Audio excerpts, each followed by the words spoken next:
Greetings. I am Legacy Moon, and this is True Crime and Mysteries. Welcome back, current subscribers, new subscribers, haven't decided to subscribe, and those of you who are here for the very first time. Today is going to be one of those What the Fulton County days. Let's get into it. Did y'all know that back in October 25th, 2025, a 59-year-old man from Alabama by the name of Arthur Ray Hansen made his first appearance in federal court for threats made against Fani Willis? And he was to be arraigned on November the 13th in Atlanta. Now, this is news to me because I did not know this. And not only did he make threats against Fani Willis, but he also made threats against Sheriff Patrick Labate as well. And you know what? I said October 2025.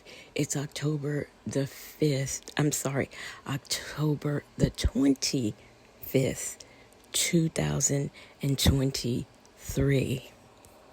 So what I'm going to do, in case there are people who didn't know this, I'm going to go ahead and read to you the threat that was made on Madame Willis and Sheriff Labate.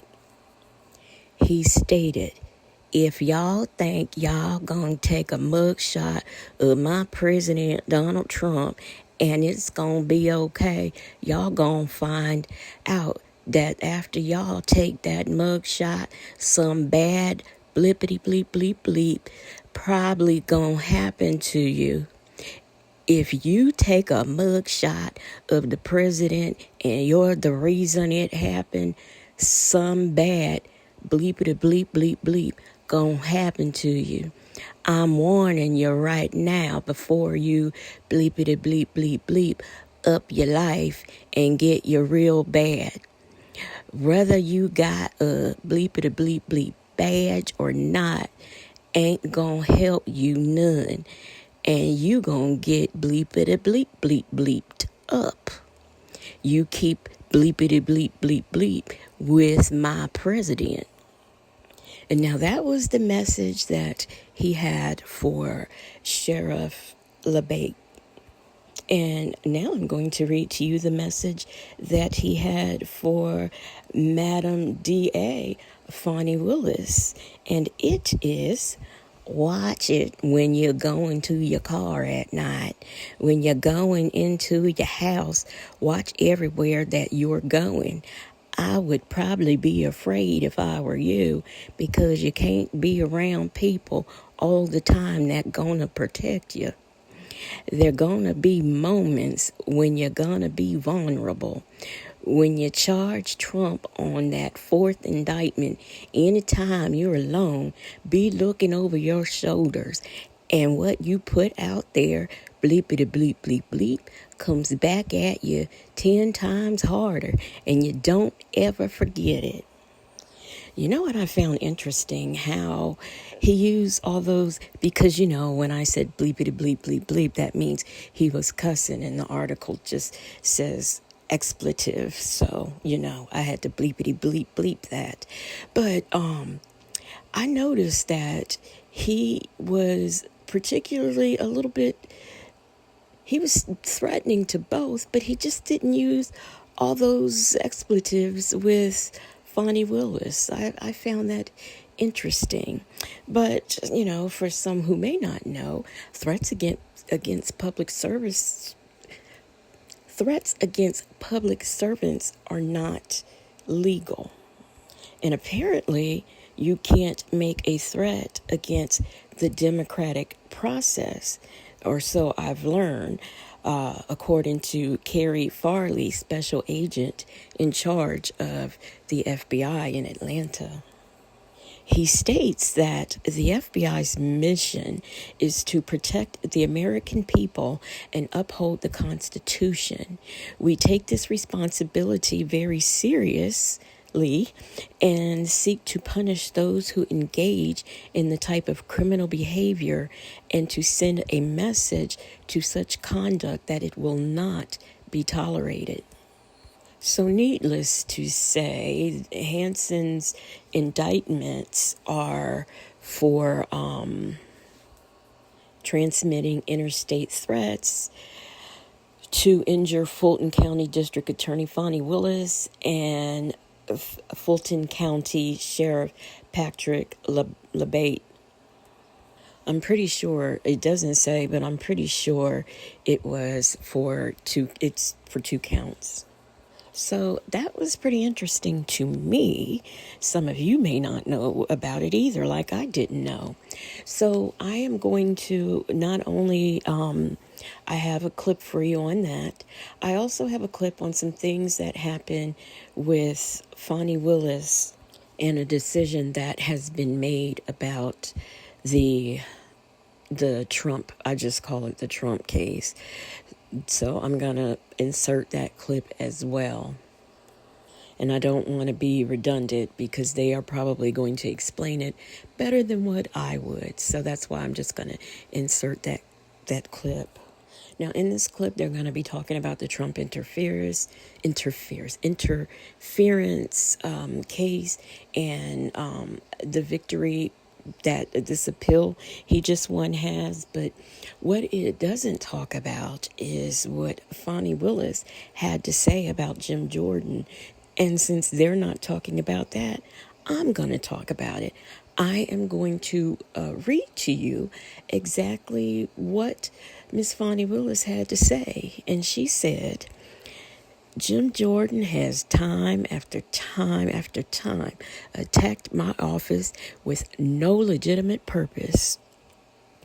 Anyone who knows Jim Jordan's history knows that he only has the purpose of trying to interfere with criminal investigations.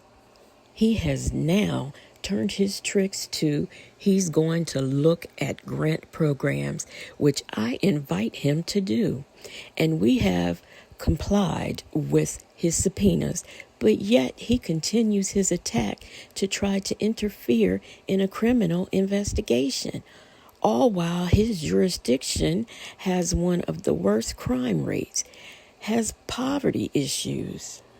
I bring that up at the federal level because now at the state level, they've decided to follow this clown's lead, and they want to now try to interfere in an investigation, and it's not legitimate either. And so, if all else fail and it's not going to go anywhere, but they trying to attack me at every level, she added. I also want to make mention that on yesterday, she called this probe that has been done and all of the things, she called it illegitimate and disgusting. And she's talking about the Republicans' actions and Jim Jordan. I am not going to profess to know everything about politics. I did pass political science in high school because we actually had to pass it, but just barely I passed it. And I did take it in college, not because I wanted to, but because I had to, and I passed that too. Now that I did a little bit better than barely. I think I managed a B, but I am no expert when it comes to the political arena. I know about Republicans, Democrats, a little bit about the House, and how to take my butt out to vote. That's what I know. For allegedly making threats against Fulton County District Attorney Fani Willis and Sheriff Pat LeBate. Yeah, Arthur Hanson is accused of threatening the officials because of their role in the investigation of former President Donald Trump. Good Day's Mark Teichner has more on this developing story. He's live from the federal courthouse in downtown Atlanta. Mark? That's right. Hansen, actually arrested earlier this month in Alabama, now has been indicted and will be brought here eventually to the federal courthouse in downtown Atlanta for his arraignment in the next couple of weeks. Arthur Ray Hansen finds himself in a whole lot of trouble. A federal grand jury indicted the 59-year-old Alabama man for allegedly making threats against Fulton County District Attorney Fani Willis and Sheriff Pat Labat. According to investigators, in August, Hansen made 2 threatening calls to the Fulton County Government Customer Service line, upset over the role the officials were playing in the investigation of former President Donald Trump, who was later indicted on racketeering charges. Federal prosecutors say the voicemails Hansen allegedly left were filled with profanity and explicit threats of physical violence. The rhetoric, quite frankly, is almost 95% of the time racist in nature, and I want to make sure that we stay safe. The FBI says both DA Willis and Sheriff Labat have both been targeted with threats. They and their families now have security details. All the typical racial slurs that you can imagine. They're very grotesque things. After the news of the threats came out, the FBI released a statement saying, quote, individuals found responsible for making threats in violation of state or federal laws will be prosecuted. When you make a threat, when you become a keyboard bully, it's our goal to come and really hold you accountable. And that's what the FBI says it is doing. They investigated this particular alleged threat, and they say they will investigate any others that come in against District Attorney Willis, the sheriff, or anybody else in connection with this investigation. Reporting live from the federal courthouse in downtown, I'm Mark Teichner for Good Day Atlanta. All right, Mark, thank you. Well, he may not be sitting in a courtroom across from a woman describing pretty lurid details about their alleged affair, but Donald Trump's legal issues are still front and center today. The judge in the former president's Florida documents case just delayed that trial indefinitely, and a Georgia appeals court dishing out a new twist in his election interference case. The court says it will hear Trump's appeal on a ruling that allowed DA Fani Willis to stay on the case. Trump's team has been arguing that Willis's relationship with former special prosecutor Nathan Wade should bar her. That move may significantly delay the case, with Election Day just 6 months away now. Let's bring in our investigative reporter Olivia Rubin to break it all down. So, Olivia, how big of a win is this for Trump, and at least in terms of his Georgia case?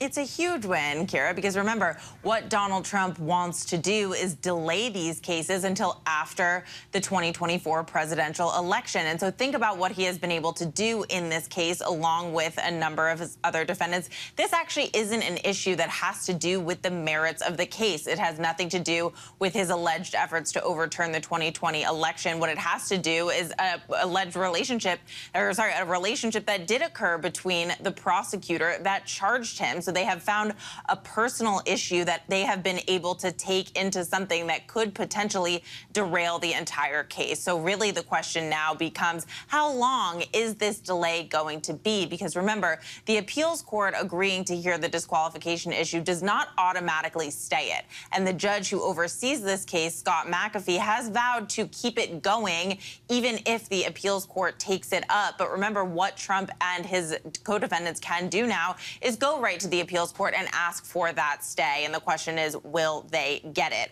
So this whole process could take up to 6 months. So if they get the stay, it takes 6 months to get a ruling on this. You're already at the election, and there is no way that it is going to happen. So a huge win for Donald Trump, is something that he has to be pleased about today.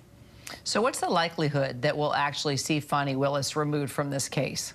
Well, it depends how, the appeals court views McAfee's ruling. He did find that there was an appearance of a conflict of interest. He didn't find an actual conflict of interest. And what Donald Trump's team has said was because he found the appearance, Georgia law should have required Fani Willis to be removed. They said that he used sort of an incorrect legal standard. So that is going to be one of the issues before the court. We haven't seen Donald Trump's full briefing yet there, but the question really isn't at the moment, will she be removed? The question really is, does the case even happen? All right, Olivia Rubin, thanks so much. Much calmer day for us today. Now, keeping in line with what the Fulton County, we are now going to move over to this man right here. He is a Georgia code enforcement officer for the city of Douglas and is a Georgia post-certified law enforcement officer. And his name is Roger Goddard. He's 50 years old. Now, let's talk about what he did.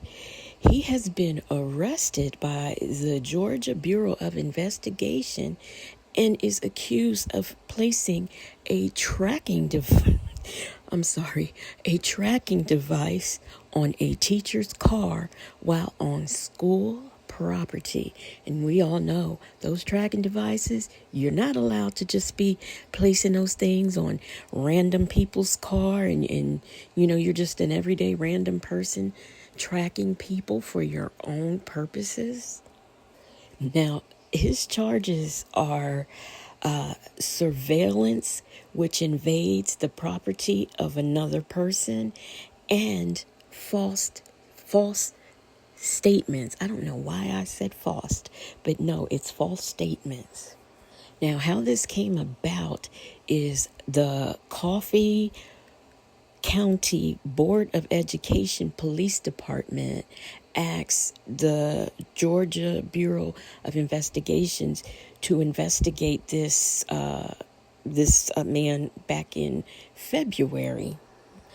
Now, thus far, the events or the details surrounding the charges have not been released, but I will be looking for them because, I'm curious. What would just make this man think he can just go and put a tracking device on somebody's car? I am very interested to know, and will bring it to you as soon as I find out. For our last story on What the Fulton County, we are going to be getting into Michael Jerome Kessler Sr., and he is a Georgia lottery compliance inspector. He has been charged with taking some kickbacks. Now, he has been taking kickbacks from some stores who I guess have these little lottery machines or things in it. And these bribes okay. He's been taking bribes, and in return for being paid off, he was approving the store's operation during his official lottery inspection. It's said that he encouraged at least 3 stores with coin-operating amusement machines to pay him $2,000, according to the Georgia Bureau of Investigations. Now, what is that, $6,000? Who is risking their job for $6,000? Now, he is being charged with bribery. It doesn't say how many counts, but they're charging him with bribery for accepting these kickbacks. I am tongue-tied today, but anyway, that's what they're doing. And now, like I said, or if I haven't said it, I'm just thinking it, I don't know much about these, machines, these coin-operated machines for amusement. And the article goes into all of those things. But instead of me fumbling and bumbling through it, trying to explain something to you that I know nothing about, I'm going to let this nice lady on this clip I found explain all that to you. And the reporters, get a load of this. They even went down to the jailhouse to talk to this man, and he said he had no comment, and he told them to speak to his lawyer. But now, can y'all believe that they went? I didn't know reporters did that. I didn't know you could do that. But then I guess you could. I wonder, do you need a Rule 22 to... I don't know. I'm just running my mouth. But anyway, we're going to play this clip and then get on out of here. The GBI told Channel 2 Action News that Michael Kessler convinced at least 3 stores to pay him to help them pass those lottery inspections. Channel 2 investigative reporter Mark Winnie with us live. Mark, the GBI found some evidence inside of Kessler's home. Well, the GBI says two of its specialized units based here at its headquarters teamed up on this investigation after a tip from the lottery. And this did not involve lottery tickets, but a lottery inspector who went to places with coin-operated amusement machines the Lottery Corporation regulates. This lottery story isn't about the big payouts to winners who bought tickets. It's about alleged payoffs to Michael Jerome Kessler Sr. Arrest documents we obtained suggest, to the best of a special agent's knowledge and belief, Kessler, an inspector for the Georgia Lottery Commission, committed the felony offense of bribery 3 times, accepting $2,000. Each document mentioning a different location. The GBI's Nellie Miles. He has allegations of accepting bribes from store owners in Henry County. A Georgia Lottery Corporation spokesperson says Kessler's job was as a compliance inspector for places with coin-operated amusement machines, which the Georgia Lottery regulates by law. The GBI was made aware of this from the Georgia Lottery Corporation, and once the Georgia Lottery contacted the GBI, we began our investigation. The lottery has been working with the GBI in support of this ongoing investigation. To see these warrants?